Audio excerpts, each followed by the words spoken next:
घर का बंटवारा। अरे विनोद, तूने हलवाई को सारा सामान तो दे दिया है ना? अक्षय की शादी में कोई कमी नहीं रहनी चाहिए। आखिर सबसे छोटा भाई है तुम सबका। हाँ माँ, आप चिंता मत करो, मैं पूरा ध्यान रखूंगा। मंगल बेटा, तूने तो कहा था कि फूल का ऑर्डर दे दिया है, यहाँ तो फूल पहुँचे ही नहीं। अब क्या बहू की विदाई के बाद फूल आएंगे? माँ, मैंने अभी बात की है फूल वाले से, वो रास्ते में ही है। आप किशोर भैया से क्यों नहीं कहती कुछ करने को? किशोर पहले ही मेरे बताए काम कर रहा है। पास के सभी रिश्तेदारों और मोहल्ले वालों को कार्ड वही तो देकर आया था। रिसेप्शन के लिए हॉल भी उसी ने बुक किया था। टेंट कुर्सी वालों को भी तो वही देख रहा है। पर कई मोहल्ले वाले तो हमारे भरे पूरे परिवार से जलते भी हैं। उन्हें बुलाने की क्या जरूरत थी? बेटा, शादी ब्याह में तो बुलाना ही पड़ता है, नहीं तो लोग क्या कहेंगे। दादी दादी देखो ना, हलवाई अंकल हमें लड्डू नहीं दे रहे, आप इनको डांटो ना। अरे चैन सुख दे देना बच्चों को लड्डू, क्यों तंग कर रहा है इन्हें?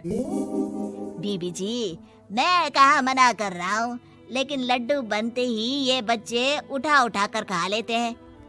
अरे मैं तो इन्हें थाल में रख के परोस भी नहीं पा रहा। भागो, अब कोल्ड ड्रिंक पीने चलते हैं। भागो भागो, अब कोल्ड ड्रिंक पीने चलते हैं। जैसे कि आप देख रहे हैं, आज इस घर के सबसे छोटे बेटे अक्षय की शादी है। घर में बहुत चहल पहल है। कुलभूषण की बीवी कमला को फुर्सत ही नहीं है कामों से, लेकिन कुलभूषण और घर के बाकी लोग कहाँ हैं? आइए देखते हैं। अजी, आप यहाँ आराम से बैठकर गाने सुन रहे हो और घर में अभी तक इतने काम बचे हैं करने को। अरे भाई, मेरे सबसे छोटे बेटे की शादी है, इसके बाद तो मैं अब चिंता मुक्त हो ही जाऊंगा। और फिर घर में तुम हो, बेटे बहुएं हैं, तुम लोगों के होते हुए मैं क्यों काम करूं? मैं तो शान से बेटे की शादी में जाऊंगा तैयार होकर।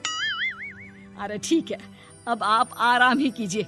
एक बार अभिषेक की बीवी आ जाए, फिर मैं भी आराम करूंगी और मेरी चारों बहुएं पूरे घर की जिम्मेदारियां संभाल लेगी। इतना कहकर कमला वापस अपने काम में लग जाती है। बेटा भी, तू अब तक तैयार नहीं हुआ? किससे बात कर रहा है फोन पर? तैयार कैसे हूँ? सैलून जाने से तो आपने मना किया है, क्योंकि मुझे हल्दी लग चुकी है। भाभियों को देखो, सुबह से पार्लर में है।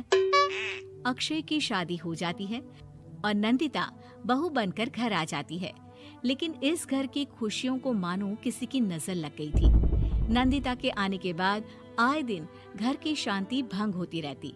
अपने माँ बाप की इकलौती बेटी को इतने बड़े परिवार की जिम्मेदारियां कहाँ संभालनी थी?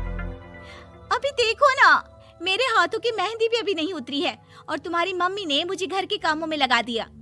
मैंने सोचा था कि घर की सबसे छोटी बहू होने के कारण मुझे सब पलकों पर बिठा के रखेंगे, पर यहाँ तो पलक झपकने की भी फुर्सत नहीं मिलती। देखो नंदू, शादी के पहले ही मेरे घर वालों ने तुम्हें और तुम्हारे पेरेंट्स को बता दिया था कि मैं जॉइंट फैमिली में रहता हूँ, तो फिर अब ये शिकायत क्यों? और फिर तुमसे पहले मेरी भाभियाँ भी तो आई थी शादी करके, उन्होंने तो कभी कुछ नहीं कहा। नंदिता तब तो चुप हो जाती है, लेकिन ऐसा बहुत दिनों तक नहीं चलता।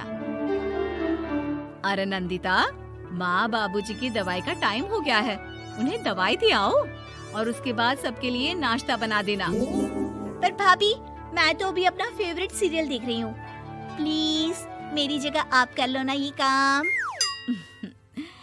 ठीक है, मैं तेरी जगह माँ बाबूजी को दवाई दे आती हूँ और नाश्ता बना लेती हूँ। तू मेरी जगह पूरे घर की डस्टिंग करके 5 बच्चों को स्कूल के लिए तैयार करके भेज देना और दोपहर का खाना बनाने के बाद कपड़े धोकर सुखा देना। उसके बाद हम दोनों मिलकर बाजार जाकर सब्जी ले आएंगे, फिर डिनर की तैयारी कर लेंगे और उसके बाद बस भाभी, मैं माँ बाबूजी को दवाई देकर सबके लिए नाश्ता बना देती हूँ। हे भगवान, ये कहाँ लाकर फंसा दिया मुझे। मेरे घर में तो गिनती की 8 रोटियां और 2 सब्जी बनती थी और नाश्ता निपट जाता था, यहाँ तो रोटियों का ढेर और सब्जियाँ बड़े बड़े पतीलों में बनानी पड़ती है। नाश्ता बनते बनते लंच का टाइम हो जाता है और लंच बनते बनते डिनर का। अभी मुझ में तुम्हारे पूरे परिवार का नखरा उठाने की और ताकत नहीं बची। मैं ऐसे नहीं रह सकती। अरे तो क्या चाहती हो तुम? मुझे अलग रहना है बस। तो ठीक है, हम कल ही शिफ्ट हो जाएंगे किराए के घर में। इतना बड़ा घर होते हुए हम किराए पे क्यों रहेंगे? ना जी ना, घर में ही दीवार खड़ी करो अपने हिस्से के आगे। घर के साथ साथ घर की खुशियों में भी दीवार खींच जाती है। ऐसे ही कई महीने बीत जाते हैं और नंदिता माँ बन जाती है।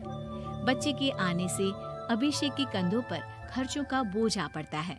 अभिषेक का बोझ कम करने के लिए नंदिता भी पार्ट टाइम जॉब कर लेती है, लेकिन इससे उसके सर पर नौकरी, घर और बच्चे की जिम्मेदारी बढ़ जाती है।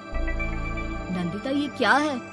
तुमने घर भी ठीक से साफ नहीं किया, ना ही मेरे कपड़े धुले हैं। चिंटू के बाल भी कटवाने जाना था, देखो उसके बाल कितने बढ़ गए हैं। अरे करती क्या हो पूरा दिन तुम? मैं करती क्या हूँ? तुम्हारा नाश्ता और लंच बनाने के बाद चिंटू को डे केयर सेंटर पर छोड़ कर आती हूँ, फिर खुद ऑफिस जाती हूँ। पूरा दिन काम करके आने के बाद बिना आराम किए बाजार से सब्जियाँ लेकर आती हूँ, घर आकर खाना बनाती हूँ, चिंटू को देखती हूँ और क्या करूँ मैं? तो किसने कहा था अपने सर पर इतने काम लेने को? मत जाओ ऑफिस। ऑफिस जाए बिना घर के खर्चे कहाँ से पूरे होंगे? चिंटू की डे केयर का खर्च, उसके लिए बेबी फूड का खर्च, प्रेस वाले का खर्च, ये सब तुम्हारी सैलरी से होता नहीं है। अगर परिवार से अलग नहीं होती तो इतनी मुसीबतें नहीं उठानी पड़ती तुम्हें परिवार के साथ मिलकर काम करने में दिक्कत थी, लेकिन काम तो अब भी बहुत है तुम्हारे सर पर। चिंटू को भी डे केयर भेजने की जरूरत नहीं पड़ती। उसको गोद में खिलाने के लिए दादा दादी और घर के सभी बड़े होते। उसके साथ खेलने के लिए उसके भाई बहन भी होते। मेरे तीनों बड़े भाइयों के बच्चे भी बड़े हुए हैं, लेकिन बिना महंगा बेबी फूड खाए, क्योंकि मेरी माँ और भाभियाँ बहुत अच्छे से जानती है कि बच्चे को क्या खिलाना चाहिए। बिजली के बिल जैसे खर्चे भी सब मिलकर बांट लेते थे। लेकिन तुम्हें तो सबसे अलग रहने में ही मजा आता है, तो अब शिकायत क्यों करती हो? बस करो अभिषेक, बस करो। मैं मानती हूँ कि मैं गलत थी। मेरे एक गलत फैसले ने हमें बिल्कुल अकेला कर दिया है सबसे। एक घर में होते हुए भी हम बाकी परिवार से अजनबियों की तरह रह रहे हैं। अभिषेक और नंदिता की सारी बातें घर के बाकी लोगों को सुनाई दे रही थी। तभी कमला बोल पड़ती है। अरे नंदिता बहू, किसने कहा कि तुम अकेले हो? तुम्हारा इतना भरा पूरा परिवार है ना तुम्हारे साथ। हम तो बस ये चाहते थे कि तुम अपनी गलती समझ जाओ। अगर हम तुम्हें समझाते तो शायद तुम ना समझती, लेकिन अपनी गलती का एहसास तुम्हें खुद हो गया है, तो अब तुम समझ चुकी हो परिवार में एक साथ रहने का मोल क्या होता है। मम्मी जी, मुझे माफ कर दीजिए, अब ऐसा दोबारा कभी नहीं होगा। अरे माफी बाद में, पहले मेरा पोता जरा मेरी गोद में तो दे, और तू जाकर सबके लिए चाय बना ला।